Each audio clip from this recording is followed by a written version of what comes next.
क्योंकि आजाद भारत में पहली बार सूट बूट की नरेंद्र मोदी सरकार ने इनकम टैक्स को कॉर्पोरेट टैक्स से ज्यादा कर दिया है। मतलब जो धन्ना सेठ, जो बड़े बड़े पूंजीपति हैं, वो आपसे, हमसे, इस देश के गरीब वर्ग से कम टैक्स दे रहे हैं। गला आपका रेता जा रहा है टैक्स पर। आपके बच्चों की पढ़ाई, आपकी दवाई पर उसका असर पड़ रहा है।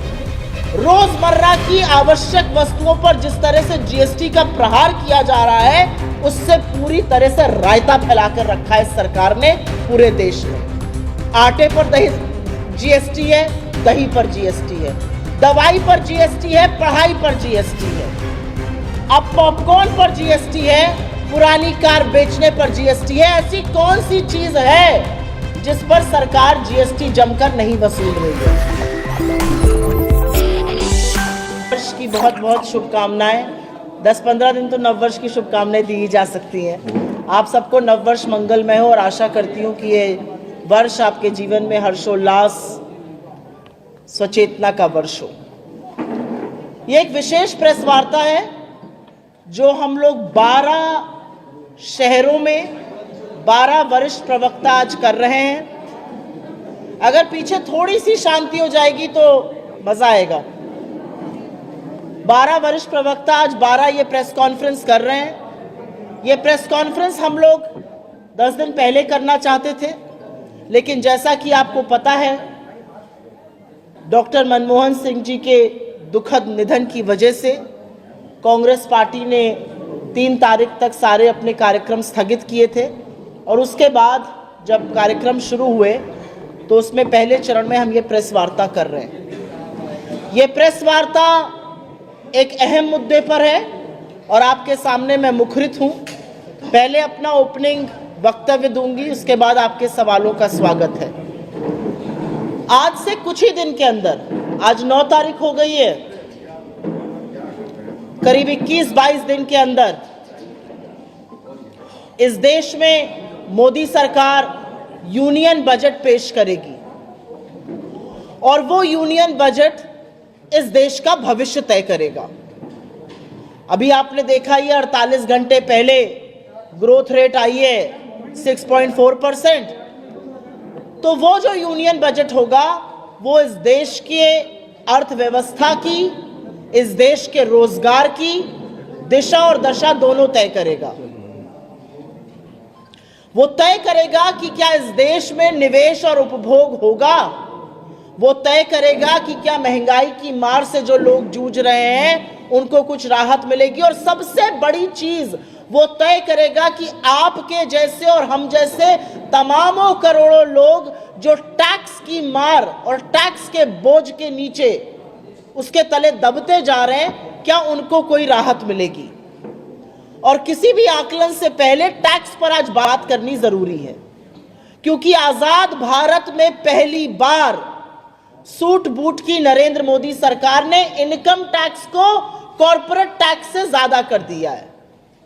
मतलब जो धन्ना सेठ, जो बड़े बड़े पूंजीपति हैं, वो आपसे, हमसे, इस देश के गरीब वर्ग से कम टैक्स दे रहे हैं। गला आपका रेता जा रहा है टैक्स पर। आपके बच्चों की पढ़ाई, आपकी दवाई पर उसका असर पड़ रहा है। लेकिन टैक्स की चर्चा हो तो शुरुआत तो गब्बर सिंह टैक्स से ही करनी पड़ेगी।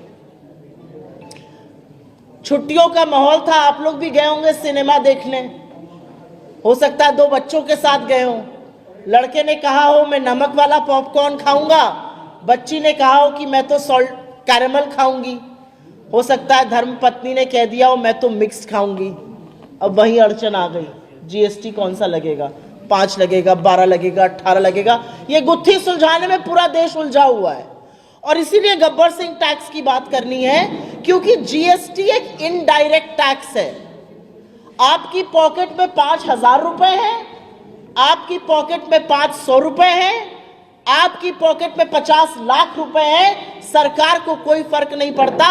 अगर आप आज की तारीख में कोई सामान खरीदते हैं तो गरीब हो या अमीर, उसको एक बराबर जीएसटी का टैक्स देना है। और इसीलिए इनडायरेक्ट टैक्स को डीमेरिट टैक्स कहा गया है। ये उपभोग पर टैक्स होता है, ये कंजम्पशन टैक्स होता है। आप जो भी खरीदिएगा, आपने जूता खरीदा, आपने शर्ट खरीदी, आपने आटा खरीदा, दही खरीदी, उस पर एक बराबर टैक्स देना है। इस देश का सबसे अमीर आदमी मुंबई के नरीमन पॉइंट पर भी वही टैक्स दे रहा है जो हजरतगंज का रिक्शे वाला दे रहा है। एक माचिस की डब्बी पर, एक बाल्टी के मग पर, एक कॉटन की शर्ट पर, एक हवाई चप्पल पर। यह असलियत है जीएसटी की।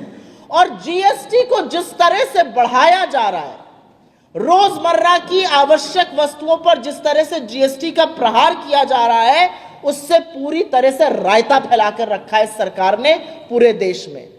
आटे पर जीएसटी है, दही पर जीएसटी है, दवाई पर जीएसटी है, पढ़ाई पर जीएसटी है, अब पॉपकॉर्न पर जीएसटी है, पुरानी कार बेचने पर जीएसटी है। ऐसी कौन सी चीज है जिस पर सरकार जीएसटी जमकर नहीं वसूल रही है?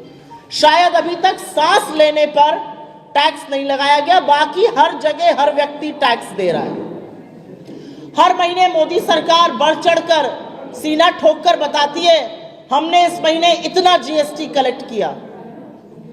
यह उपलब्धि नहीं है आपकी, यह आपकी विफलता है, क्योंकि इतना जीएसटी कलेक्ट करने का मतलब है आपने गरीब आदमी को और रेता, उसका गला और दबाया, उसका गला और घोटा और उससे पैसा और टैक्स और वसूला।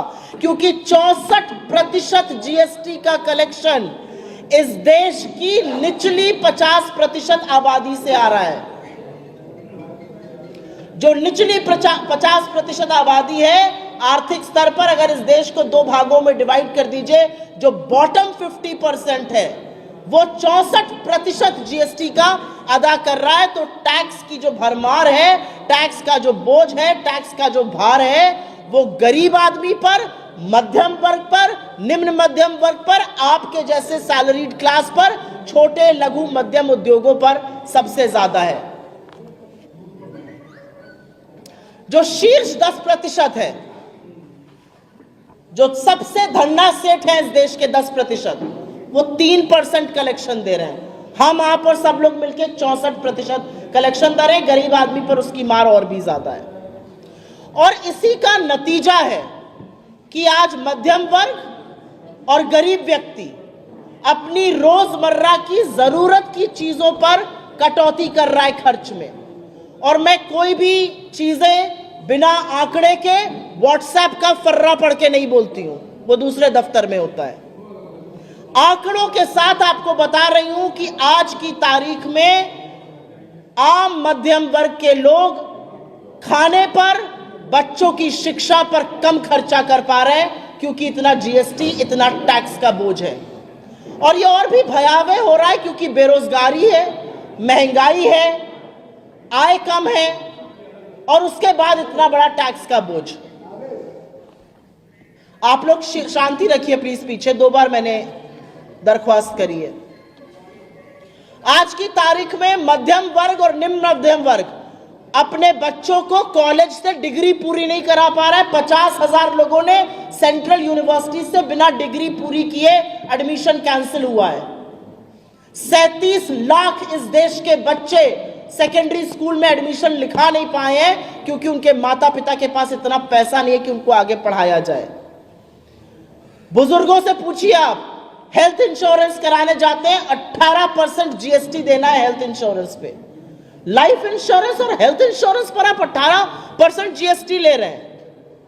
अभी 2 दिन पहले मैं एफएमसीजी की रिपोर्ट देख रही थी, यही कंपनियां जो साबुन, तेल, शैम्पू वगैरह बनाती हैं।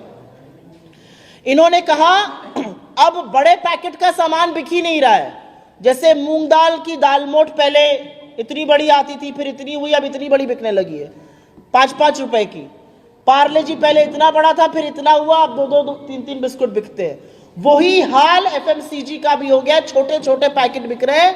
और यह सहूलियत नहीं है, क्योंकि लोगों के पास बड़ा पैकेट खरीदने का पैसा नहीं है, उनका सामर्थ्य नहीं है। और इसका नतीजा आपको उपभोग पर दिख रहा है, कंजम्पशन पर दिख रहा है। मैंने कहा ना, लोग रोजमर्रा की जो चीजें हैं उस पर कम खर्चा कर रहे हैं। यही नहीं, लोग अपनी बचत से पैसा निकाल के खर्चा करने को मजबूर हैं। हिंदुस्तान का सेविंग रेट 50 साल में सबसे कम लेवल पर है आज की तारीख में। करीब 9.5 लाख करोड़ रुपए सेविंग के उड़ गए पिछले 5 सालों में। लोग मजबूर हैं अपने ईपीएफ, अपने बैंक अकाउंट की सेविंग से निकालकर खर्चा करने के लिए। यही नहीं, 2024 के चुनाव में महामानव ने कहा था मंगलसूत्र छीन लेंगे। ये क्या पता था, अपनी ही बात कर रहे हैं, क्योंकि गोल्ड लोन लेने वालों की संख्या में 50% की वृद्धि पिछले 9 महीने में हुई है और लोन लेकर ना चुकाने वालों की संख्या 30% से ज्यादा बढ़ी है। यह असलियत है आज इस देश की। असलियत यह है कि उपभोग कम हो रहा है, बेरोजगारी से लोग जूझ रहे हैं, टैक्स और महंगाई की मार है और उसके चलते अपनी भविष्य की निधि से लोग पैसा खर्च करने को मजबूर है। अपना गहना जेवर गिरवी रखकर आज जीवन यापन किया जा रहा है। लेकिन ये जो जीएसटी की गुत्थी है, उसको सुलझाने से पहले एक यहां पर तथ्य रखना जरूरी है। आपकी जेब से कितना पैसा जा रहा है, आपके बच्चे की फीस जा पा रही है कि नहीं जा पा रही है, आप बच्चे को महंगे स्कूल से निकालकर सस्ते स्कूल में डाल रहे हैं, आप अपने माता पिता का हेल्थ बीमा करा पा रहे हैं कि नहीं करा पा रहे हैं, आप 5 किलो दाल के बजाय 2.5 किलो दाल पर आ गए, आप अरहर की दाल के बजाय मिक्स दाल खाने लगे। सरकार को इससे कोई फर्क नहीं पड़ता है, आपकी व्यथा से उनको कोई फर्क नहीं पड़ता है, लेकिन धन्ना सेठों की व्यथा से उनको बहुत फर्क पड़ता है। और इसलिए कॉर्पोरेट टैक्स काटकर इस सरकार ने एक बार में 4.5 लाख करोड़ रुपए का फायदा इस देश के पूंजीपतियों को कराया था। आप 30% इनकम टैक्स दे रहे हैं, 22% कॉर्पोरेट टैक्स है। लेकिन जीएसटी की गुत्थी के बारे में जो मैंने बात करी थी, मुझे लगता है ये वो भूल-भुलैया है, ये वो पहेली है जो हमारे जैसे मानवों से सुलझेगी नहीं, ये मानव जाति से सुलझने वाली नहीं है। पॉपकॉर्न पर जैसा मैंने बोला था 5%, 12%, 18%, ये गुड एंड सिंपल टैक्स है। जितना सिंपल रहेगा उतना इजी रहेगा। कांग्रेस पार्टी पैरोकार है कि एक नहीं तो ज्यादा से ज्यादा 2 लेवल ऑफ टैक्स होना चाहिए। इस सरकार में आपको पता है कितनी जीएसटी की दरें हैं? कोई बताएगा मुझे यहां पे? 9, 1 नहीं 2 नहीं 9 जीएसटी की दरें हैं। 0%, 0.25%, 1.5%, 3%, 7.5%, 12%, 18%, 28%, और इनमें अगर आप सेस और सरचार्ज को शामिल कर लीजिए तो 50 और आ जाएंगी। लेयर पे लेयर पे लेयर जीएसटी की है और इसको ये कहते हैं गुड एंड सिंपल टैक्स। इसका एक बहुत बड़ा नुकसान लोगों को तो हो ही रहा है, छोटे लघु मध्यम उद्योगों को भी हो रहा है। लेकिन ऐसा नहीं है कि आप जीएसटी दे रहे हैं और कोई मजा नहीं मार रहा है। कुछ लोग हैं जो इसमें भी फायदा उठा रहे हैं, उन पर भी सरकार की विशेष कृपा है। जीएसटी इंटेलिजेंस महानिदेशालय डीजीजीआई के अकॉर्डिंग 2023-24 में 2 लाख करोड़ की जीएसटी चोरी हुई। इनपुट टैक्स क्रेडिट के माध्यम से 35,000 करोड़ की चोरी हुई। 25,000 करोड़ की जीएसटी से जुड़ी चोरी, 18,000 फर्जी संस्थाओं के थ्रू हुई। आपका गला दबाकर टैक्स वसूला जाएगा। आप जब जाएंगे बिग बाजार या कोई और बाजार तो वो लिखेगा 5%, 12%, 18% जीएसटी। लेकिन लोग हैं जो मिलकर अफसरों के साथ इस पर भी लूट मचा रहे हैं। अंत में मैं सिर्फ इतना कहना चाहती हूं कि 48 घंटे पहले जो सरकार का ग्रोथ नंबर आया वो 6.4% आया है। 7-8% भूल जाइए, डबल डिजिट मोदी जी बात करते थे, भूल जाइए। 6.4% 4 साल में सबसे कम, कोरोना महामारी के बाद का सबसे कम फिगर है। ये नंबर नहीं है, ये कितनी नौकरियां बनेंगी, कितना निवेश होगा, कितना उपभोग होगा, कैसे कैसे राहत मिलेगी, ये उसका सूचक है और राहत मिलने वाली दिख नहीं रही है। सरकार के बददिमाग मंत्री और तमाम भाजपा के प्रवक्ता और उनके नेता कटाक्ष कर लें, कुछ भी कह लें। मनमोहन सिंह जी के शासनकाल में जीडीपी ग्रोथ रेट 10 वर्ष में औसतन 7.5% रही, उस वेबसाइट को ही बंद कर दिया जाता है। अपनी 6.5% है छुपाने के लिए, उससे फर्क नहीं पड़ता है। फर्क यह पड़ता है कि आप इस देश की जनता के लिए क्या कर रहे हैं। आप $5 ट्रिलियन इकोनॉमी का झुंझुना बजाकर गरीब आदमी का, मध्यम वर्ग का और निम्न मध्यम वर्ग का पेट नहीं भर पाइएगा। वो ढोलना आप बजा रहे थे 2022 के लिए, 2025 आ गया, और $5 ट्रिलियन इकोनॉमी बनने के लिए आपको 10% से ग्रो करना है, आप 7% ग्रो नहीं कर पा रहे, 6.5 नहीं कर पा रहे। आपको इन सब चीजों से कुछ अंधभक्तों की, कुछ चरण चुंबकों की खूब तालियां मिल सकती है, लेकिन यह समाधान नहीं है। समाधान कैसे होगा? जब सरकार समस्या समझेगी, समस्या को स्वीकारेगी, जो नहीं हो रहा है। अंत में इस मंच से हमारी मांग है कि भीषण बेरोजगारी, भयावह महंगाई, कम आय से जूझ रहे इस देश को टैक्स की राहत ये बजट दे, जीएसटी की दरें कम की जाएं, जरूरी रोजमर्रा की जिंदगी के सामान से जीएसटी को हटाया जाए, आवश्यक वस्तु, एसेंशियल आइटम्स और हेल्थ बीमा जैसी चीजों को जीएसटी से मुक्त किया जाए। और अंत में मेरा एक बहुत बड़ा सुझाव है, आपने हमारी स्कीमों के नाम चुरा के अपनी स्कीम बना ली, खूब मार्केटिंग करी, अच्छी बात है, हम भी आपसे सीख रहे हैं। हमारी एक और स्कीम है, हमारा घोषणा पत्र पढ़िएगा, 2024 का न्याय पत्र, उसमें जीएसटी 2.0 का जिक्र है, जो जीएसटी के परिवेश को सरल भी करेगा और एक ताजा नए रूप से प्रस्तुत भी करेगा। उसको उठा लीजिए, अपने ही लिए, अपने ही श्रेय ले लीजिए, लेकिन इस देश के लोगों को टैक्स की कहर से कुछ राहत दीजिए। ये हमारी मांगे हैं। आपके सवालों का स्वागत है। अगर सवाल पहले जीएसटी और टैक्स और आर्थिक जगत से आएंगे तो मैं बहुत अनुग्रहित रहूंगा। ये दोस्त कोई सवाल? एक मिनट, क्या चीज? कौन सा? जो चोरी का डेटा है। 2023-24 वित्तीय वर्ष की बात है, 2 लाख करोड़ रुपए की जीएसटी चोरी हुई है। ये इसके पहले वाले वर्ष से डबल है। पहले वाले वर्ष में 1 लाख करोड़ की हुई थी, 2023-24 में 2 लाख करोड़ की हुई है। इनपुट टैक्स क्रेडिट में धोखाधड़ी आम बात है, 35,000 करोड़ की चोरी हुई है। 25,000 करोड़ रुपए की जीएसटी चोरी जो हुई है वो 18,000 फर्जी संस्थाओं का खुलासा है, उसके थ्रू हुई है। और कोई सवाल? पहले मैं इस पर आंसर दूंगी, फिर दिल्ली विधानसभा पे करूंगी। मैं दिल्ली विधानसभा भी आंसर करूंगी।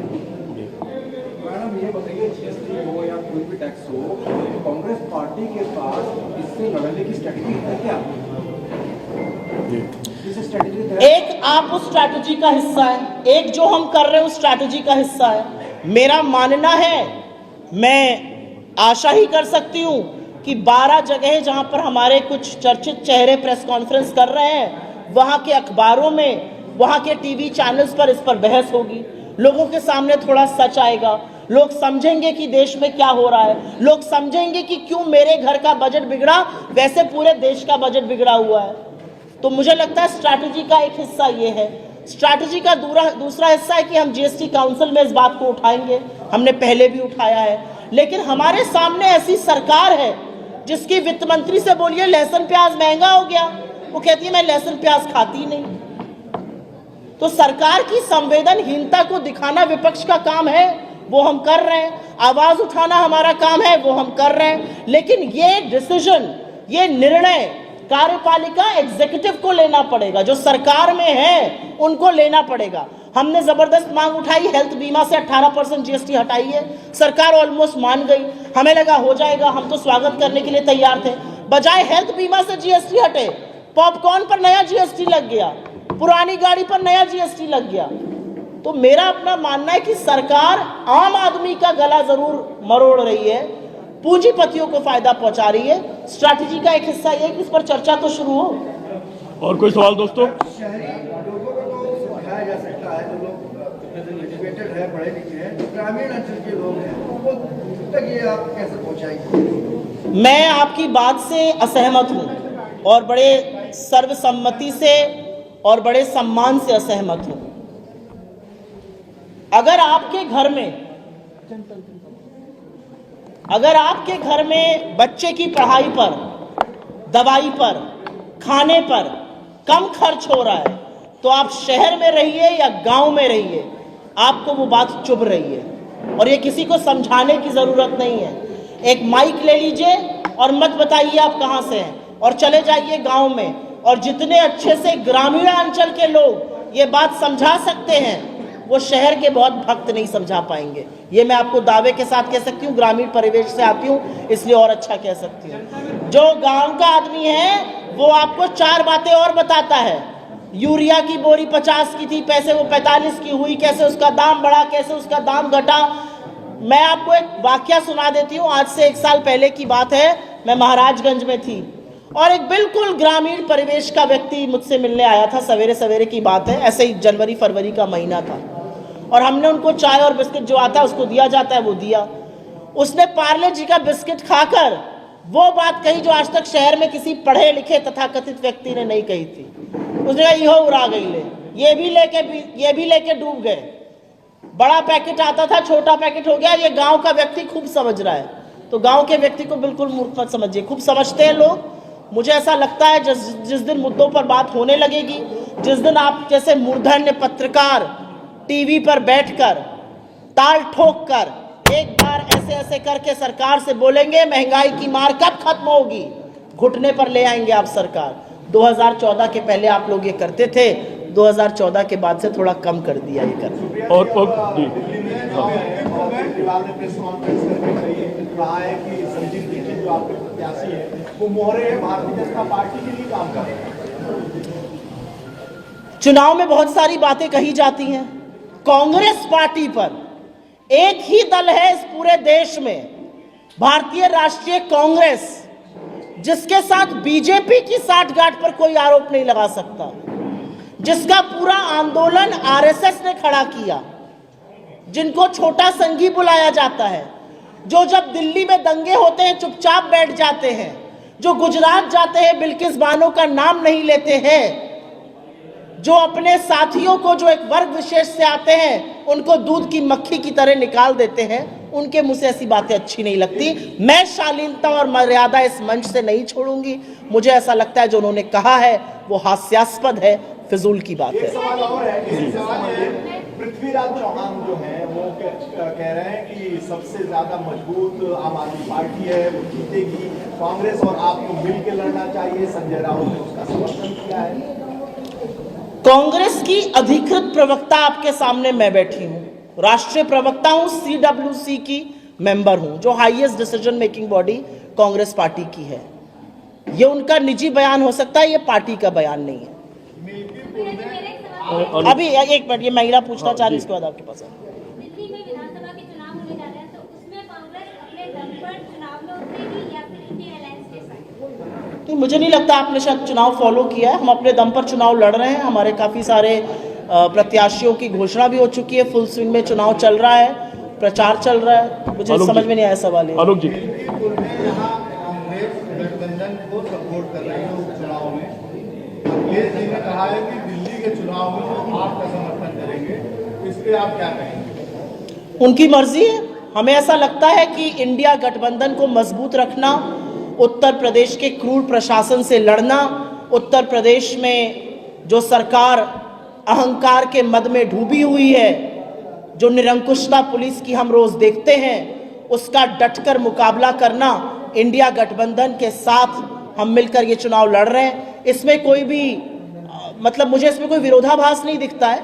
उनका दिल्ली में जिसको भी समर्थन करने का मन हो वो कर सकते हैं। हमें ऐसा लगता है कि उत्तर प्रदेश में भारतीय जनता पार्टी को रोकने का, उत्तर प्रदेश में 46 सीट जो इंडिया गठबंधन ने जीती, जिसमें कांग्रेस और सपा महत्वपूर्ण भूमिका हमने मिलकर अदा करी, उसने इस देश का राजनीतिक परिवेश बदला। अगर उत्तर प्रदेश ने निर्णायक निर्णय ना दिया होता और बीजेपी को ना हराया होता तो नरेंद्र मोदी आज बैसाखी की सरकार ना चला रहे होते। ये बताइए, डिप्टी सीएम ब्रजेश पाठक ने आज बयान दिया है, उन्होंने कहा कांग्रेस इतनी कमजोर हो चुकी है। किसने? डिप्टी सीएम ब्रजेश पाठक इतनी कमजोर हो चुकी है, चुनाव से वर्कआउट विड्रॉ कर लेती है, और क्यों नहीं चुनाव जो है कांग्रेस लड़ती है। तो अब भाजपा के डिप्टी सीएम क्या कह रहे हैं उस पर मैं क्यों प्रतिक्रिया दूंगी? भाजपा के डिप्टी सीएम, सुनिए मेरी बात, भाजपा के डिप्टी सीएम हमारी बड़ाई तो करेंगे नहीं। भाजपा के डिप्टी सीएम सुबह चाय पीकर ये तो नहीं कहेंगे आओ भाई एएनआई, आओ भाई पीटीआई, आज कांग्रेस की भूरी भूरी प्रशंसा करूंगा। वो तो आपको बुलाकर 10 बातें ही हमारे खिलाफ सुनाएंगे, तो उनको बोलने दीजिए। असलियत ये है कि ब्रजेश पाठक जी हो या योगी आदित्यनाथ जी हो या अमित शाह जी हो या नरेंद्र मोदी जी हो, इनमें से कोई भी आपको ये नहीं बता पा रहा है कि लोकसभा चुनाव में इनको इतनी बड़ी पटखनी उत्तर प्रदेश ने क्यों दी। उपचुनावों में हमारा एक स्ट्रेटेजिक निर्णय था और निर्णय था कि हम नहीं लड़ेंगे, यहां पर सपा ज्यादा मजबूत है, हमने उसको लड़ने दिया। विथड्रॉ करने का क्या मतलब होता है? हमने अपने घटक दल का समर्थन किया, इसको विथड्रॉल कैसे बोलते हैं? भाजपा के व्यक्ति तो बात को मिर्चा लगाकर बोलेंगे ही चटकारे लेकर, उसका जवाब मैं देने के लिए थोड़ी बैठी हूं यहाँ पे। मैम आपने मजबूती की बात करी कि जो पार्टी जहां मजबूत होती है उसको, आप लोगों की अर्थव्यवस्था में जरा भी रुचि नहीं है। आप लोग खूब टैक्स देते रहिए, ऐसे अपना गला रेतवाते रहिए।